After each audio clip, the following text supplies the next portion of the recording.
How is everybody doing? Welcome to some random NBA talk tonight. It is 11:49, about to be midnight. I say, you know what? Let me test out this new chair I got. I feel a lot better. My back feels a lot better. It was a random day for me, yo. So that's why I'm naming this random NBA talk. I don't know where my day went today. Like I really don't. It was a weird day, especially after having back-to-back Tuesday, Wednesday summer league. I was tired. I was gassed.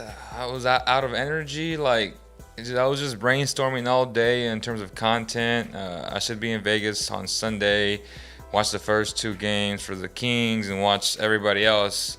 So stay tuned for all that content. Make sure you subscribe, have your notifications on. I'll be there as a fan. Got my credentials denied for the first time in 8 years. Don't understand. Well, I understand why. It's because of COVID and there's limited spacing, but kind of random to me, man. And I just don't get it. Who knows? But I'm going to make the best out of it and still produce content as a fan in the seat. So I'm sure it'll be more chill, a little bit better, in my opinion. I'm going to have fun one way or another. It's Las Vegas. You know how it goes, man. Let's go. If y'all are going to Vegas, let me know. Hit me up because it's going to be crazy. It's going to be fun. Y'all know how that goes, man. What's up, y'all? How's everybody doing? Um, yeah, let's go over some of the free agency moves that we've seen. So, Messiah agreed to stay with the Raptors. Toronto Nation was extremely happy about that. Good for them. Kelly Oubre signed a 2-year deal, $26 million. I think it was a sign and trade. Was it a sign and trade? I'm not sure. But it was $13 million per season. Good for him. He got paid. He's going to a very exciting team. Let's call it the way it is. That's an exciting team. Julius Randle got extended. $117 million. Let's go. My boy got paid. Then I like what the Knicks are doing. And I like what they did on draft night. They got my boy Jericho Sims and Miles McBride. I like it.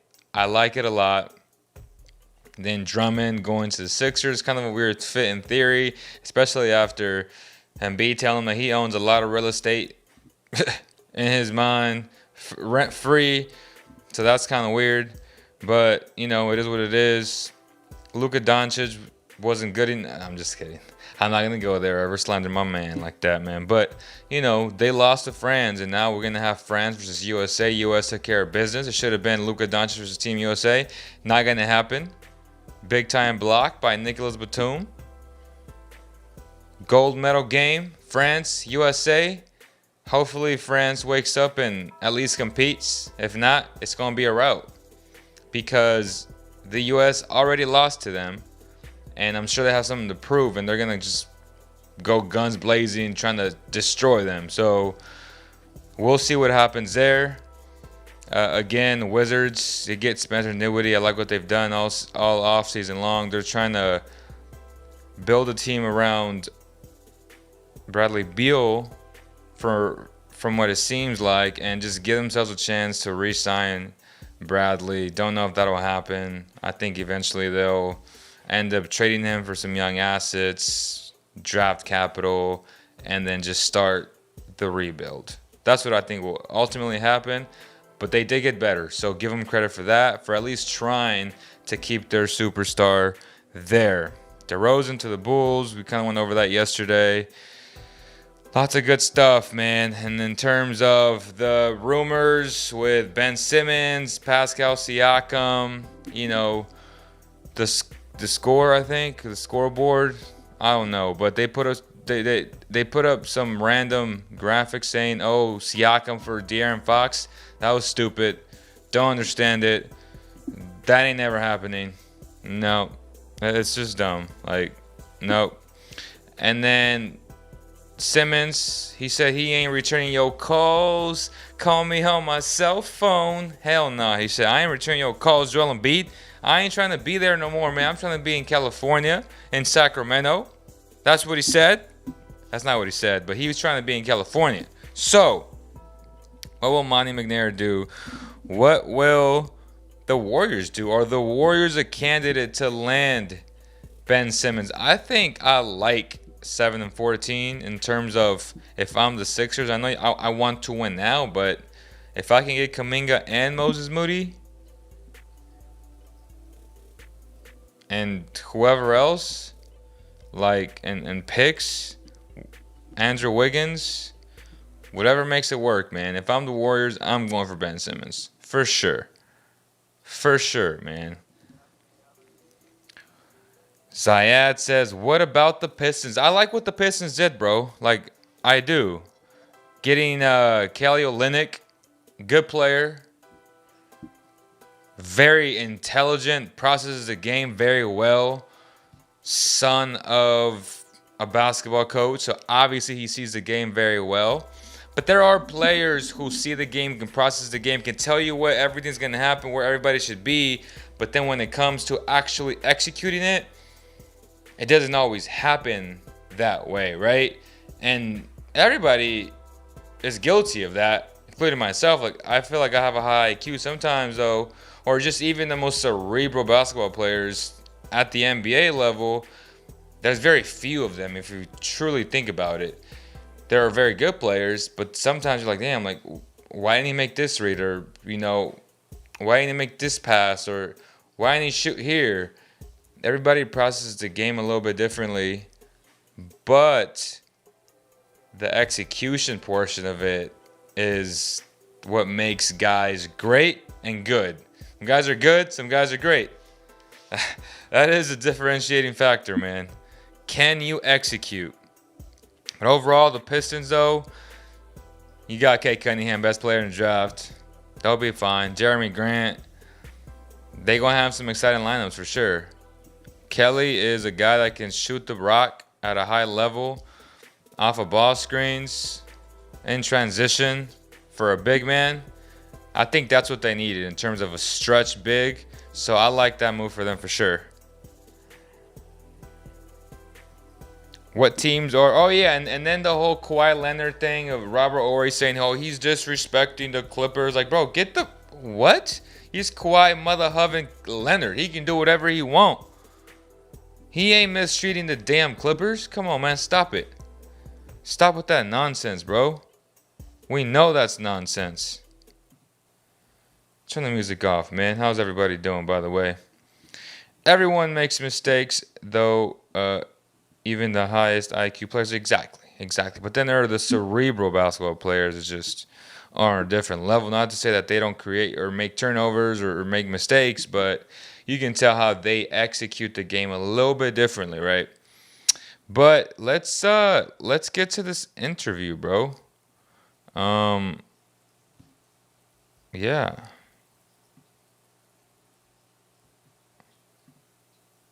Let's go back to 1987. Let's go back to your draft. Speaking of North Carolina, this is a fun top 11 to redo because we have the NBA draft coming Thursday. But Robinson goes first, even though we know he's not coming for 2 more years.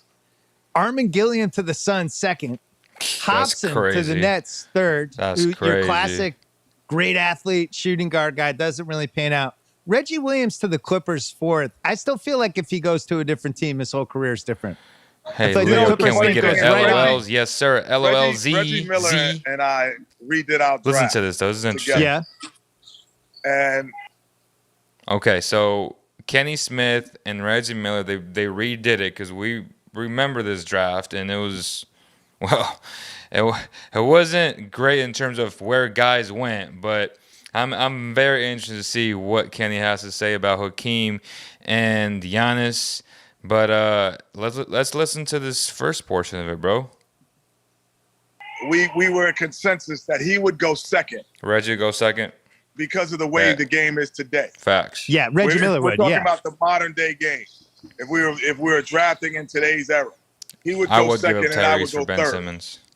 Because dunking and shooting threes, that's what I did.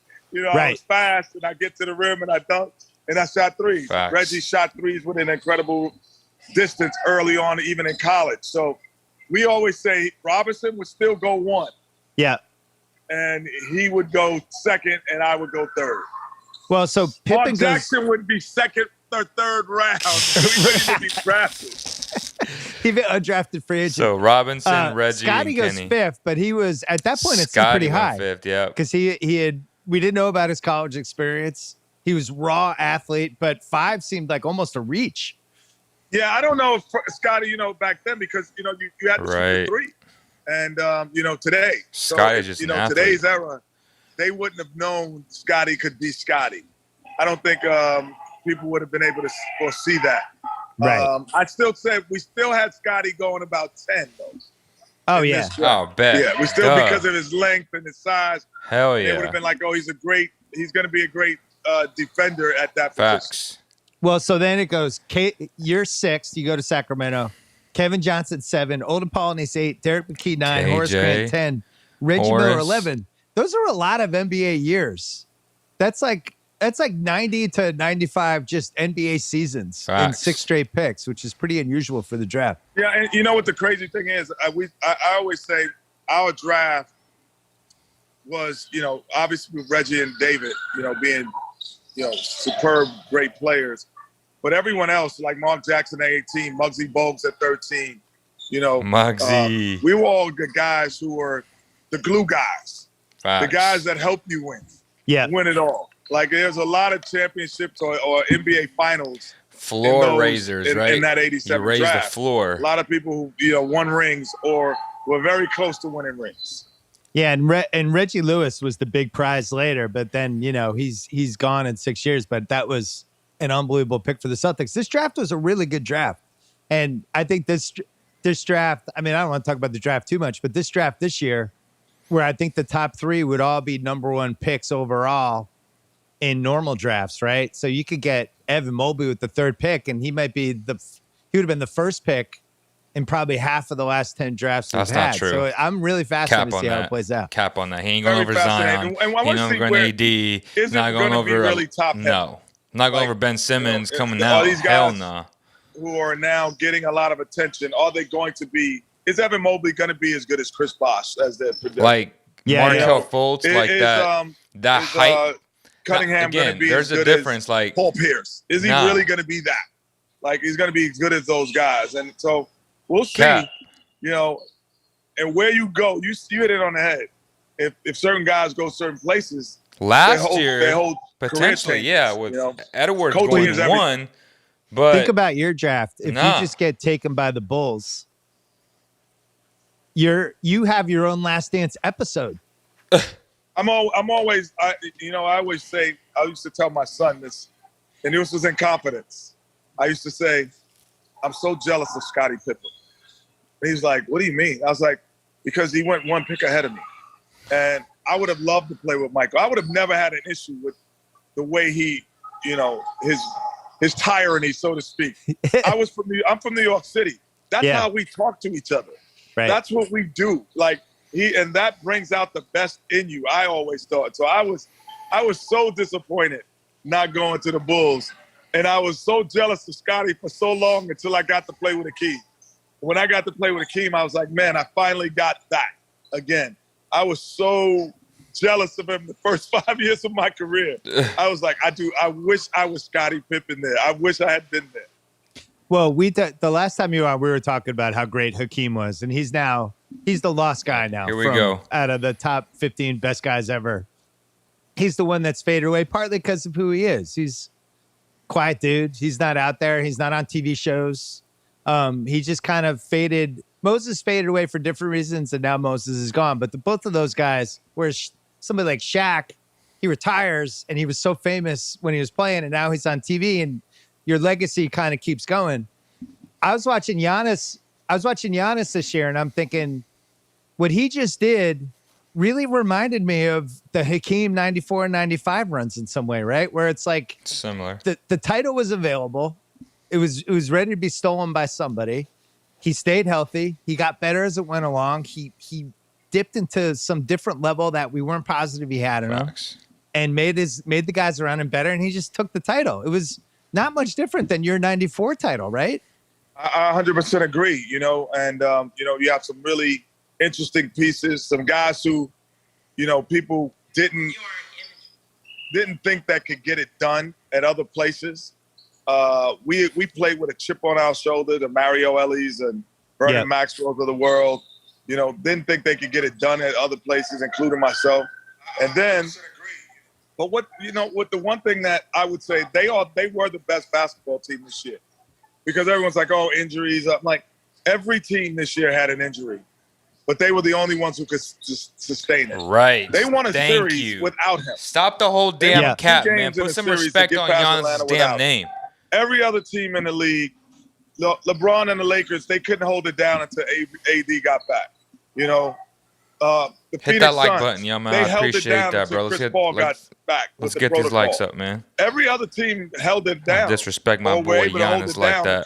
Stop it. And so I don't think you could take anything away from what the Milwaukee Bucks did, because they were truly the best team this year. What about Giannis reminds you of Hakeem? Relentless. Like, when you talk about Hakeem, you always say he's relentless. He will go help on defense, run back on and block a shot. He would go get the offensive rebound. He scored in so many different ways, where some of the great players today, they are great, but they only could do a couple of things. If Hakeem was having an offensive night, he'd have 10 offensive rebounds. Yeah. So, like, he could dominate the game on the offensive glass. Name me 3 other superstars that could do that. You know, Giannis can dominate the game on his offensive glass.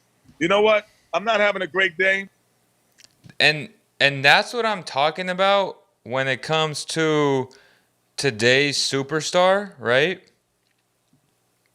That if you truly think about it, KD, Kyrie, James Harden, yes, they can all get you 50 points, but they can't all get you 50 points on the same night. That is almost impossible. So what wins NBA Finals? What wins Game 7s?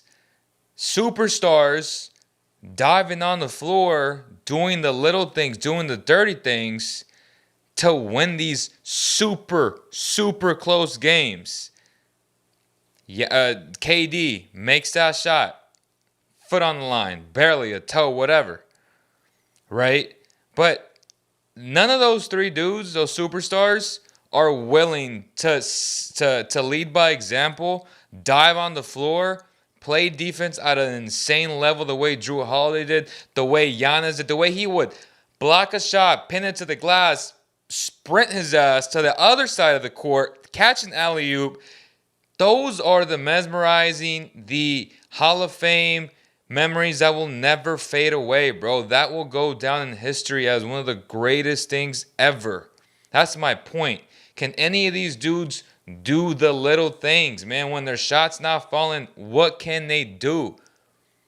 That's why I was so high on the Bucks, because they got those types of dogs, man.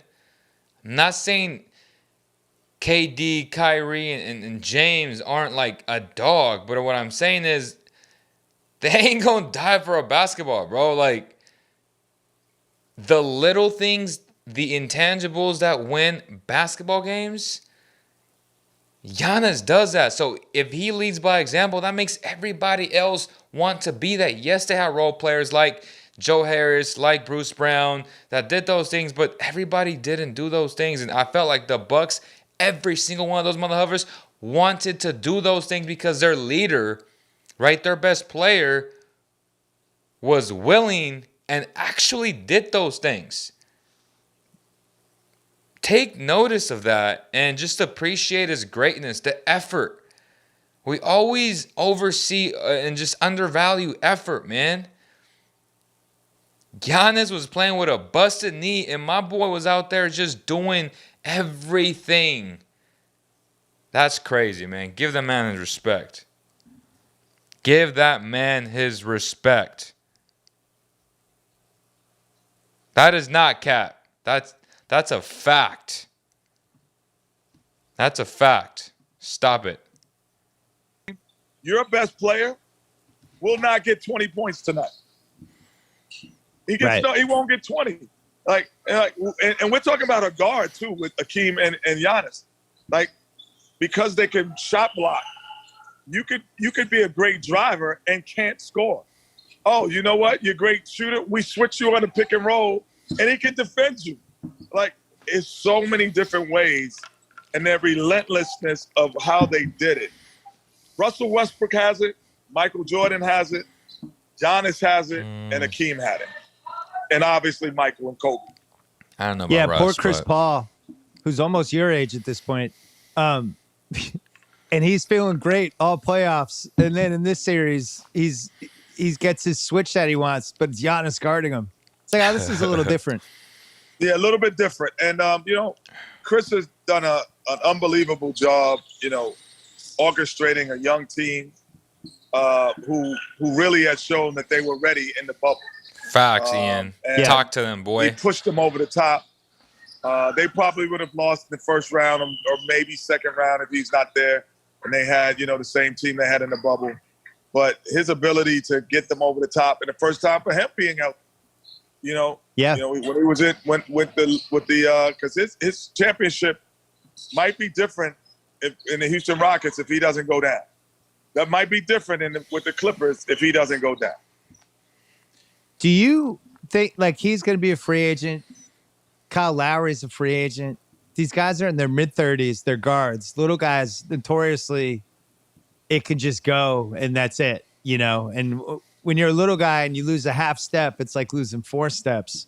And yet, with the way Chris handled last season, I think people are starting to feel like he's invincible and that Kyle Lowry, 3 years, $90 million makes total sense. But how realistic is it for these little guys to play into their late 30s? Because we've never seen it before.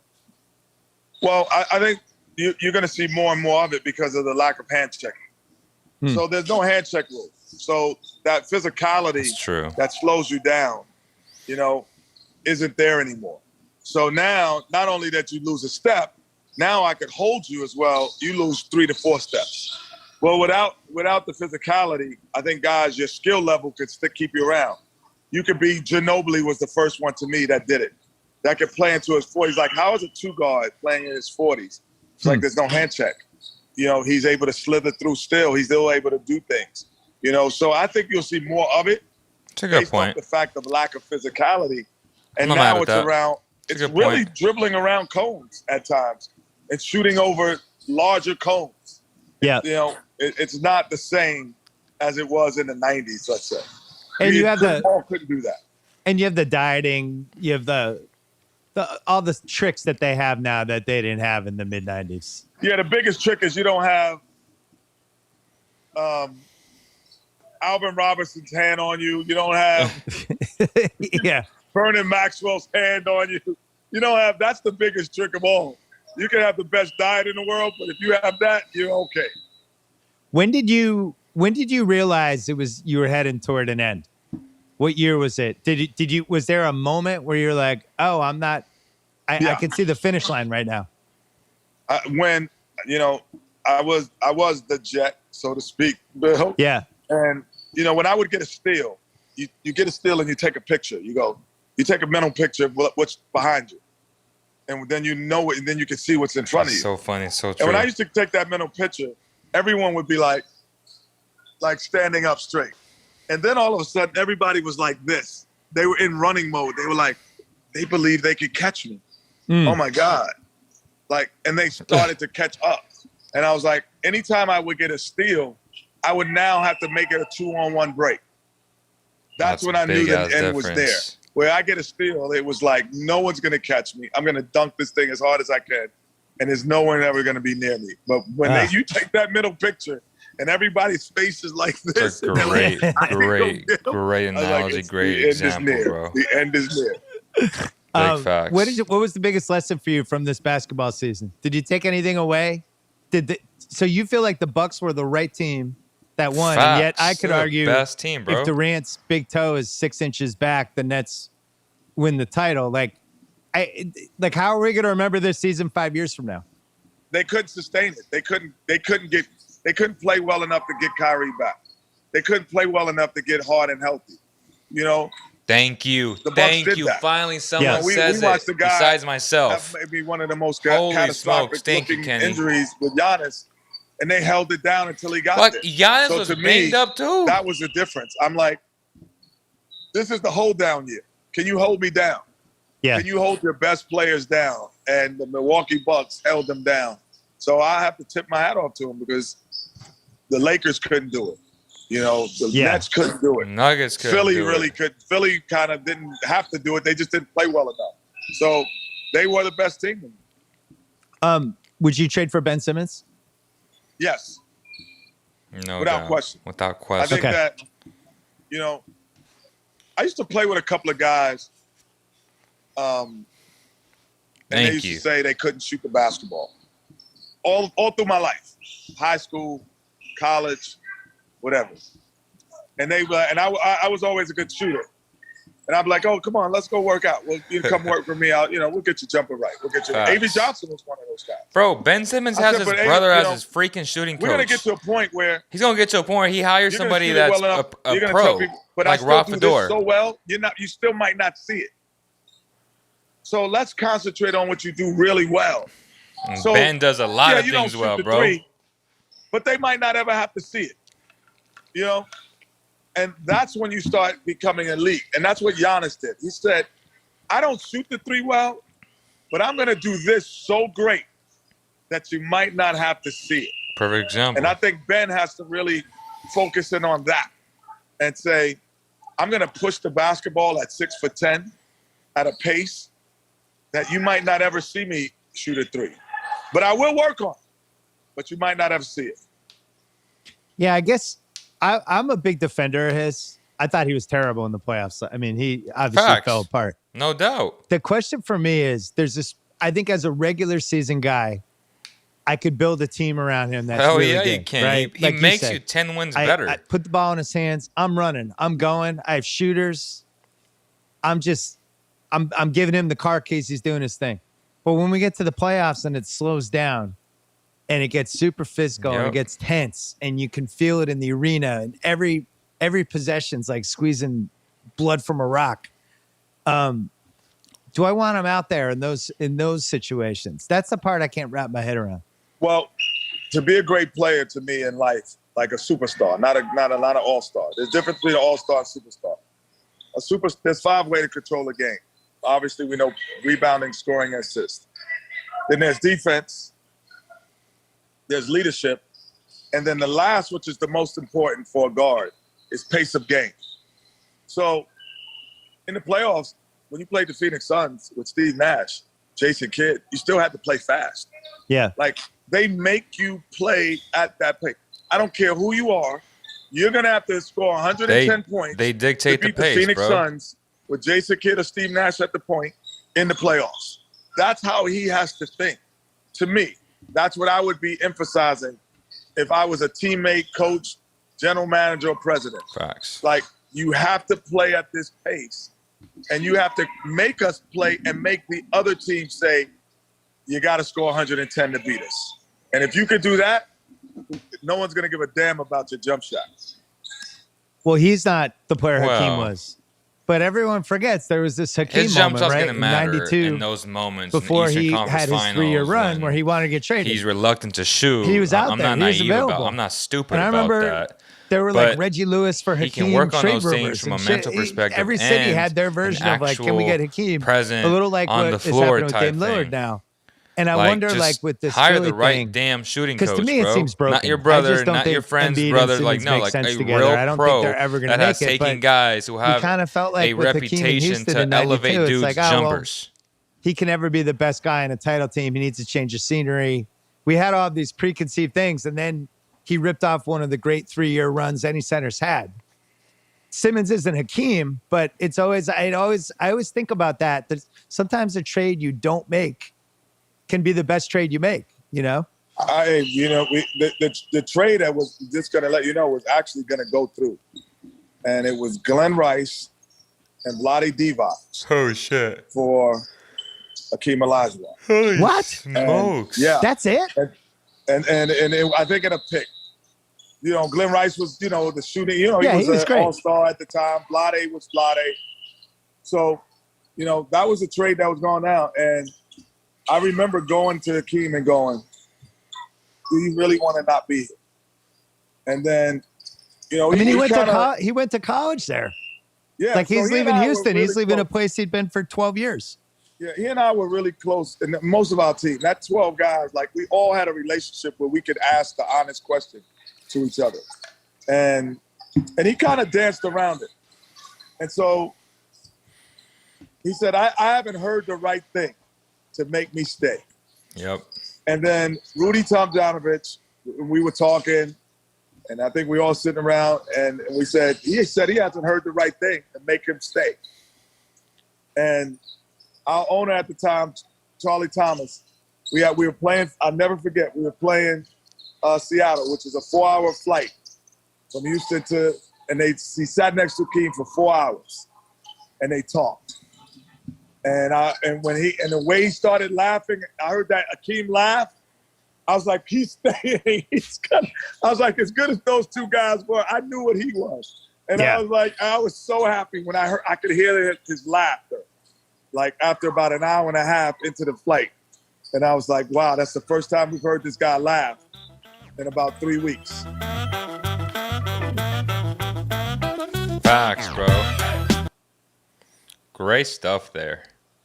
That was a lot to take away from. What did you guys think? Drop the comments below.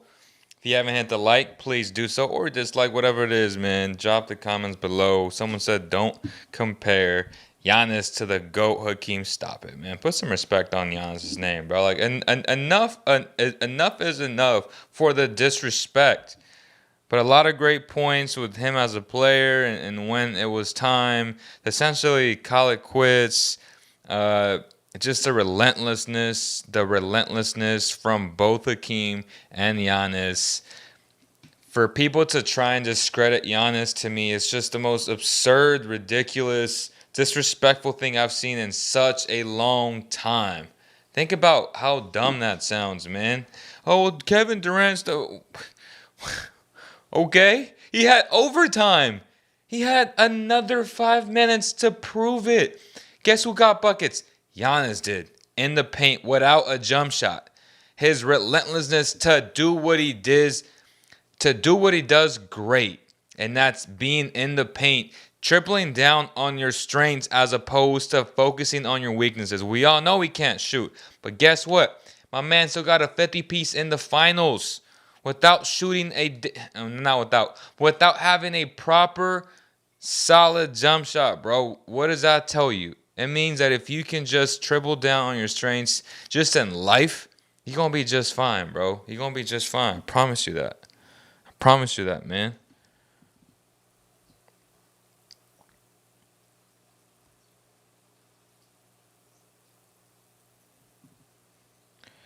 Nope, even though Giannis is goated, you can't compare him to Hakeem, bro. Stop it, bro. I'm not even getting, like, they're both amazing. Just, I can say the same thing. You can't compare Hakeem to Giannis. Like, Hakeem couldn't do what Giannis could do, and Giannis can't do what Hakeem can do. That simple. It's like they both have their strengths and they both have their weaknesses. Don't like belittle Giannis, and that's what I hate. Like, I'm not belittling Hakeem at all. I'm praising him. I'm praising Giannis. Like, we can do that in this world. Like, it's okay. Like, it's okay, man.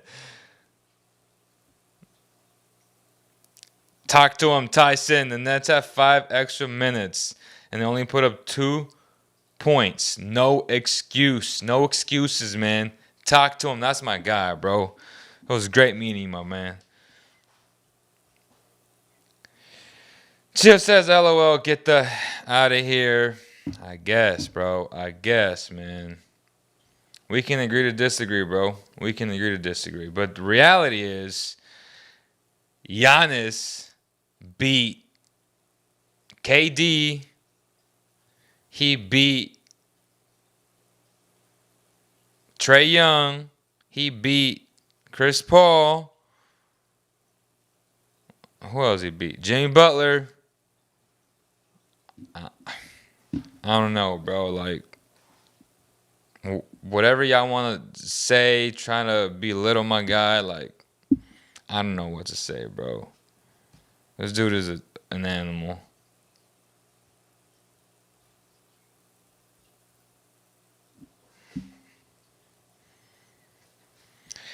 Oh, bro, you just said even though he's goated, you can't compare him to Hakeem.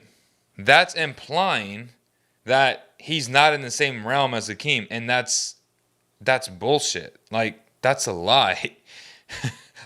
What are you saying?